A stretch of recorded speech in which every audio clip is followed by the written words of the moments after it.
On est prêt à partir. Ouais.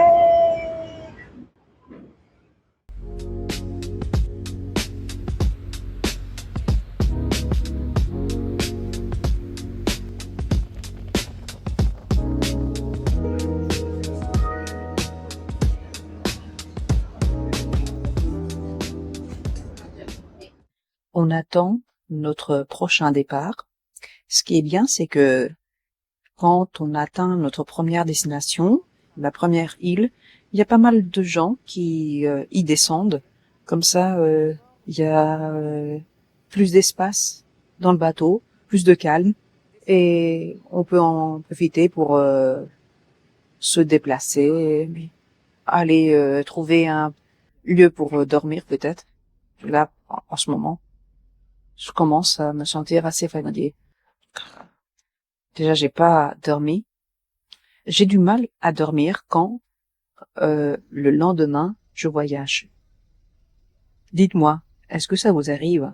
Si je dois prendre l'avion, le bateau, le train, surtout le bateau et l'avion, parfois, je sais pas, ça me stresse un peu, ou je suis aussi quand même assez contente, enthousiaste de partir, et j'ai du mal à dormir. Puis aussi, je pense beaucoup aux choses à ne pas oublier, surtout à ne pas oublier. Je sais pas si ça vous arrive, dites-moi dans les commentaires, est-ce que vous avez du mal à dormir quand vous savez que le lendemain, vous prenez le bateau, l'avion, le train, une fusée peut-être? Alors dites-moi, vous préférez des vacances tranquilles ou au contraire des vacances bien remplies avec beaucoup d'activités? Moi personnellement, j'adore être loin du bruit des grandes villes. Je n'aime pas toujours visiter ou passer mes vacances dans des lieux bondés de monde, où on s'y perd facilement. Vous savez, ces endroits où il faut attendre pendant des heures pour s'acheter quelque chose à manger, et en plus, la qualité n'est même pas toujours au rendez-vous. Et puis, faire la queue comme à la poste, à la banque ou même au cinéma un samedi soir, ben non merci, hein. Parce que finalement, ce serait comme revivre ce que je vis déjà pendant toute l'année dans la capitale. Et puis, je n'aime pas non plus les plages inondées de monde. Pour moi, ce n'est pas ça l'idée des vacances. Les vacances, c'est justement arrêter un peu la routine, s'éloigner de tout ce qu'on vit déjà au quotidien dans les grandes villes. Je n'ai pas envie non plus de me baigner et de tomber sur d'autres nageurs à chaque mètre, ni d'être sur une plage tellement réputée qu'on se marche dessus dès qu'on veut aller plonger dans l'eau.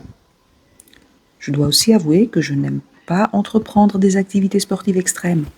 Tout d'abord parce que je n'ai aucune envie de me retrouver à l'hôpital et de gâcher ma santé et mes vacances à cause d'une chute quelconque en pratiquant un sport que je n'ai jamais essayé auparavant. Ce genre d'expérience, je peux toujours les tenter près de chez moi et au moins je suis proche de mon médecin.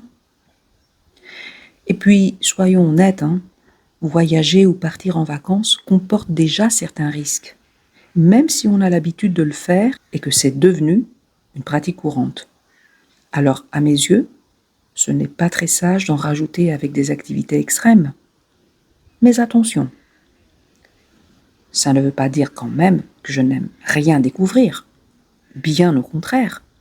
J'adore partir à la recherche d'endroits particuliers, de petits villages pittoresques, parfois isolés, où l'on peut goûter des saveurs sublimes et découvrir des traditions impressionnantes. Visiter un musée, comprendre comment est produit un produit régional, découvrir le patrimoine culturel et gastronomique, tout cela est pour moi très intéressant et important. Ces expériences nous permettent de comprendre les différences d'une région à l'autre, ou même d'un pays à l'autre, et donnent un sens beaucoup plus riche à nos voyages.